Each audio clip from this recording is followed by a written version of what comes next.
Diariamente. Ya está con nosotros el coronel Mario Pazmiño, consultor nacional de seguridad y defensa. Coronel, muy buenos días, bienvenido una vez más a Contrapunto a través de Huancavilca, en la ciudad de Guayaquil. Su audio hay que activarlo, coronel, por favor. A ver, probando. Coronel Mario Pazmiño ya está con nosotros en la videoconferencia, vía Zoom justamente. Le escuchamos, coronel. Vamos calibrando, obviamente, parte del audio. 7,8. No se le escucha, coronel. Sobre su lado izquierdo, coronel, está... Ah, sí lo tiene activado, dice. Sí, lo ahí tengo está, activado. Ahí lo escuchamos. ¿Sí? Ahí sí. ¿Ahí está bien? Adelante. Muy buenos días, un cordial saludo para todos los ecuatorianos. Siempre un gusto y un placer poder conversar con ustedes.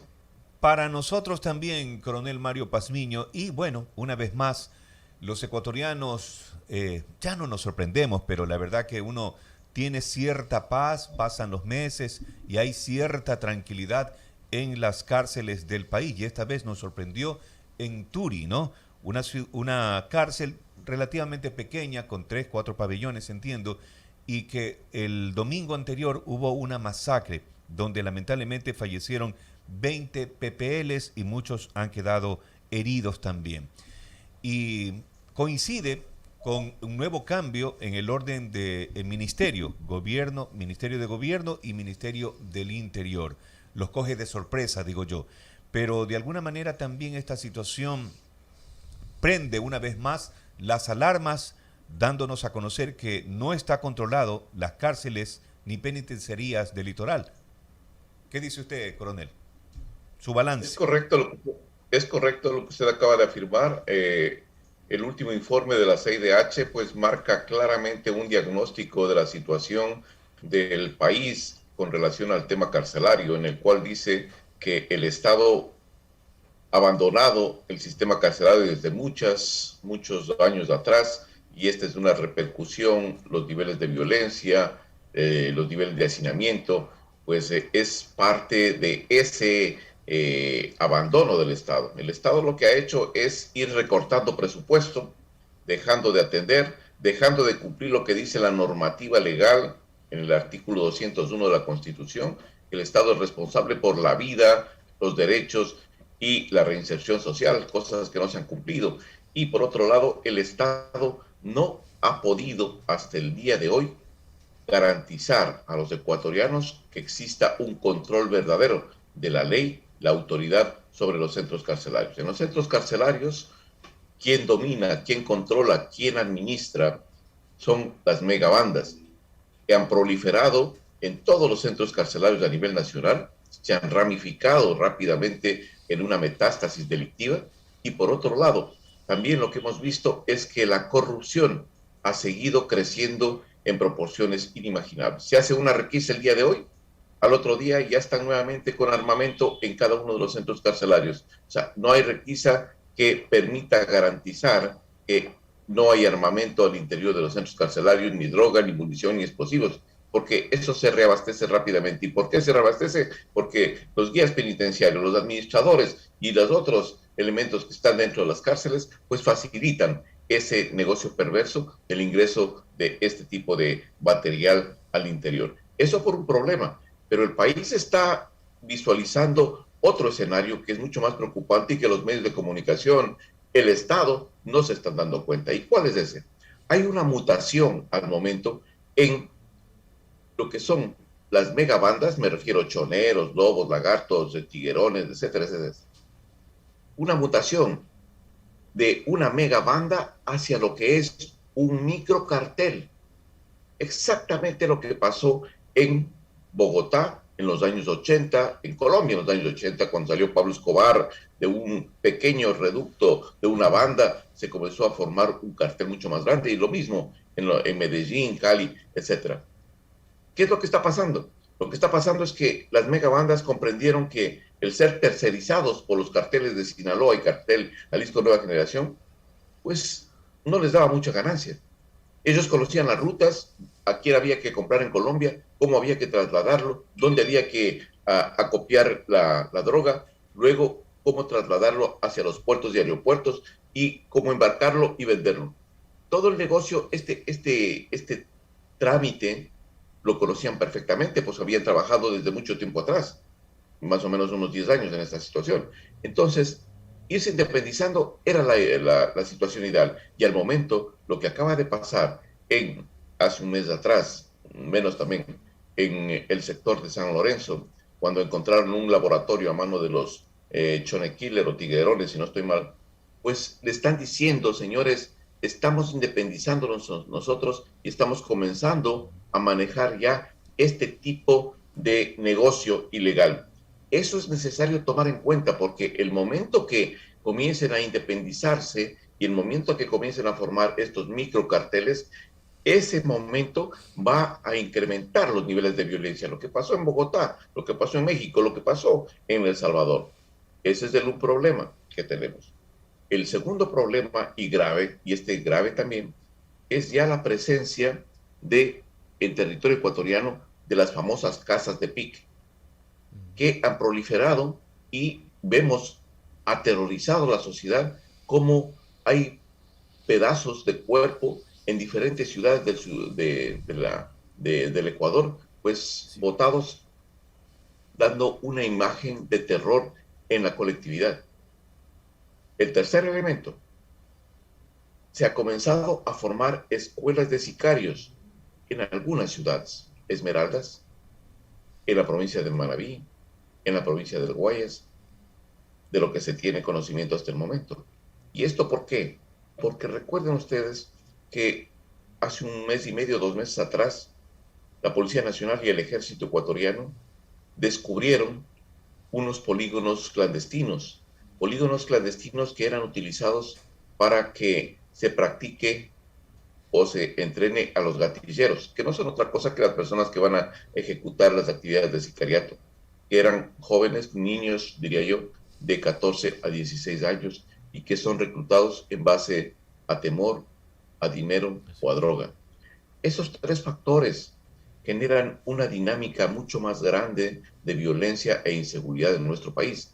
A esto súmele usted que hay una pugna permanente por el control de espacios territoriales llamados santuarios, en donde lo que quieren es mantener el control del microtráfico, que es vital para la subsistencia de estos microcarteles o megabandas. Es un diagnóstico muy rápido y ahí tenemos el problema centrado. ¿Qué ha hecho el Estado? El Estado no ha podido hacer nada. El Estado es un observador externo que mira una situación de desorden, de desborde de violencia y que no puede hacer nada. No puede hacer nada porque no tiene la decisión política de hacerlo.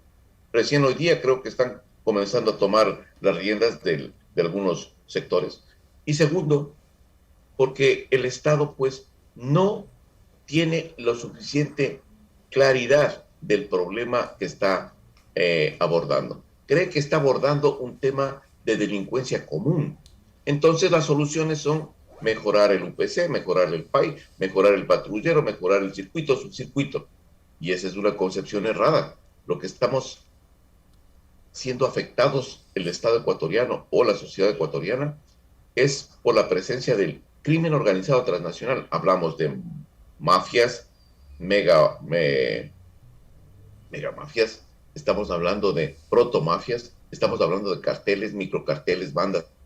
Todas estas estructuras no atacan al PAI, están atacándole al Estado, a la seguridad integral del Estado. Entonces el Estado tiene que tomar otro tipo de medidas y otro tipo de acciones. 7:16. Coronel Mario Pazmiño, usted lo dijo en una anterior entrevista, justamente, que el Estado prácticamente tiene una venda en los ojos porque de pronto está utilizando estos medios como que fuera una delincuencia común, y la cosa es otra. Usted que tiene una gran capacitación incluso fuera del país sobre estos temas macros, ya obviamente que estamos viviendo los ecuatorianos, como que se nos está saliendo de las manos, pero se supone que debe estar gente capacitada, gente con una gran experticia en este tema, y como usted dice, no solamente es el asunto de poner dinero, sino que también tiene que tener una decisión política para frenar y, ¿por qué no?, acabar con estas mafias. Correcto. Una cosa es la decisión política, que necesariamente tiene que el gobierno y el decisor político tomar la decisión de activarla. Ese es un punto. El segundo es tener políticas públicas claramente definidas. Y al referirme a políticas públicas claramente definidas en el contexto de la seguridad integral y también en el contexto del sistema carcelario. Y esas políticas públicas lo que van a hacer es solucionar los problemas estructurales que tiene esa parte de la sociedad. Pero aquí no hay políticas públicas. Bueno, hay políticas públicas, sí, pero no hay un seguimiento, no hay un acompañamiento y peor una evaluación de esas políticas públicas. Eso quiere decir que los planes, programas y proyectos no sirven, porque lo que sirven es para que la gente siga sacando recursos y dinero, pero no hay una verdadera auditoría de todo lo que se está haciendo. Ese es el problema central y yo creo que ahí el Estado tiene necesariamente que recapacitar. Hay que hacer una reingeniería total del sistema carcelario. Esto es vital e importante, porque yo le decía a la señora Cubero hace algún tiempo atrás en una entrevista, le decía que le deseaba lo mejor de los éxitos, pero que para mi criterio, esa comisión de pacificación no iba a tener ningún éxito. Lo que iba a hacer es ganar tiempo, no para la comisión, ganar tiempo para las organizaciones delictivas que se iban a reorganizar, se iban a rearmar, se iban a mejorar sus sistemas de seguridad para poder confrontar posteriormente con las otras megabandas. Y eso durante este año se ha ido presentando. Ya tuvimos un conato en Guayaquil, otro conato en Cotopaxi, y al momento pues tenemos una situación ya de una masacre con 20 muertos, 5 que están en condiciones críticas y cerca de unas 40, 50 personas heridas. Esos son los resultados. Pero ¿por qué estamos fallando? Estamos fallando porque creemos que los militares y los policías somos los mejores para manejar y administrar centros carcelarios. Esa es una equivocación garrafal, señores. A los militares y a los policías no nos han formado para administrar centros carcelarios. Nos formaron para otras cosas, pero no para eso. ¿Quiénes tienen que estar administrando los centros carcelarios? Criminólogos, antropólogos, sociólogos, psicólogos, expertos en negociación, expertos de manejo de crisis, expertos en rehabilitación social, expertos en salud mental. Esas personas, esos perfiles son los que tienen que abordar la temática carcelaria. La temática carcelaria es una temática social, no es una temática policial ni militar, señores. Eso tienen que comprender. Recuerden lo que dice el artículo 201 de la Constitución, porque les van a seguir juicios en el exterior y nacionalmente. Y los familiares y amigos presentan demandas. Ya creo que presentaron 2 demandas contra el Estado ecuatoriano por no haber garantizado la vida de los privados de libertad. ¿Y quién va a pagar eso? ¿El presidente? ¿Va a pagar el ministro? ¿El señor del SNAE? No, vamos a pagar todos los ecuatorianos. Y aquí no pasa nada. Damos la vuelta a la página, 20 muertos al momento, con tantos heridos. Den la vuelta a la página, cambien al director, pongan otra persona y sigamos hasta que vengan más muertos. Y seguimos así. Esa es una irresponsabilidad tremenda. El coronel Mario Pazmiño, ex jefe de inteligencia del ejército, está acá en Contrapunto. Además es consultor internacional de seguridad y defensa. Sin duda, coronel, nadie hace milagros de los escombros y los paños tibios no llegan a ninguna parte. Y en el caso medular del sistema penitenciario, creo yo, la conclusión de una pregunta que nos hacíamos como periodistas hace más de 15 años se vuelve a confirmar.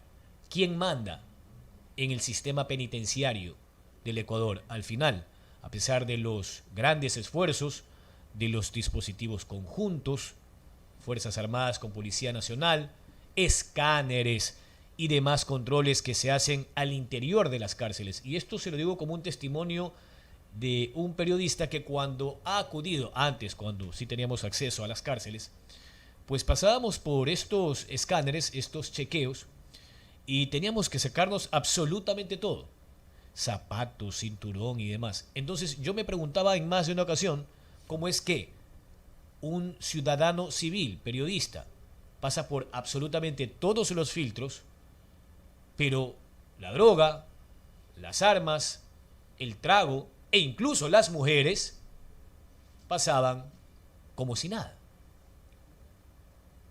Eso se debe a un factor que se llama corrupción.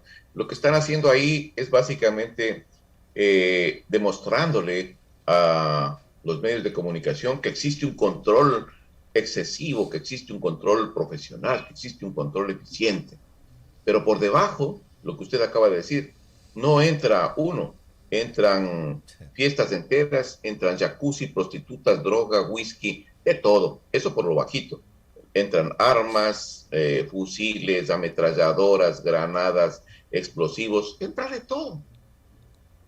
¿Por dónde? Por los famosos túneles. Yo recuerdo una frase que me quedó replicando en el cerebro cuando el señor ministro de Defensa, el señor almirante Donoso, decía, ya conocemos por dónde ingresan, cómo ingresan, a quiénes llegan las armas, todo ese proceso, ya conocemos.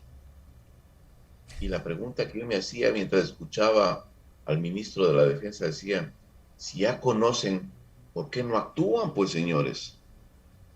¿Por qué están esperando si ya conocen por dónde entran, por dónde salen, por dónde van, por cómo se desarma, quién entrega, quién... Toda la logística del crimen organizado. ¿Por qué no actúan? Y hasta ahora sigo formulándome la misma pregunta. Ahora, para complementar, coronel, el traslado de 5 cabecillas desde la cárcel de Turi hacia Guayaquil vuelve a caer en el plano de los paños tibios porque de pronto se libera la conflictividad, la tensión en esta pequeña cárcel, esto por la naturaleza demográfica de Cuenca. Es una de las ciudades con la población más pequeña en el país. Porque acá sabemos lo que ha sucedido. Si bien ha existido una especie de tregua a propósito de esa comisión de pacificación que usted bien señalaba, con expertos y expertas, como por ejemplo la colombiana Garzón, ¿no? Claudia Garzón, y también la misma Nelsa Curbelo, que es uruguaya, pero ya tiene nacionalidad ecuatoriana. ¿En qué medida eso va a aportar? Porque cada cárcel tiene su propio infierno, ¿no? Al menos en el caso del Ecuador, y su propio manejo, su propio gobierno incluso, coronel. No va a aportar en nada, más bien va a complicar el escenario. Porque le voy a poner un ejemplo de lo que pasó en Sao Paulo y luego en Río de Janeiro, en El Salvador y luego también en en México, Distrito Federal. Las autoridades ante estos masacres, ante estos desbordamientos de inseguridad en las cárceles, lo que hicieron es la opción más fácil, coger a los cabecillas y trasladarlos a otro centro carcelario. Pero lo que estaban haciendo sin darse cuenta es una metástasis. Estaban regando ese proceso de violencia a otras cárceles. Bueno, en el caso de Guayaquil ya están ahí, y ahí hay un más que regado el nivel de violencia. Pero van a fortalecer ese sistema de allá. Ahí se van a dar más confrontaciones, verá lo que le estoy diciendo. Se van a dar más confrontaciones en Guayaquil, porque los que fueron afectados, que creo que son los lobos, y los otros que están allá también, que son los lagartos y también los choneros, pues van a ver presa fácil nuevamente a otros integrantes que ingresan allá. El problema radica básicamente en que esto no se está considerando. Y estas metástasis se van a seguir presentando en el país. El país no va, con esta medida que tomaron de separarles y llevarlos a otra jurisdicción, no va a reducir los niveles de violencia. Lo que vamos a hacer es irradiar esta violencia. Y espero que el nuevo ministro del Interior pueda pues, controlar de mejor manera esta situación que se está desbordando desde mucho tiempo. Muy bien. Agradecemos la comparecencia del coronel Mario Pazmiño, ex jefe de inteligencia militar. Sabemos que tiene otra entrevista. Un abrazo, coronel. 7:27. Gracias, doctor. Muchísimas gracias. Muy gentil. Igual.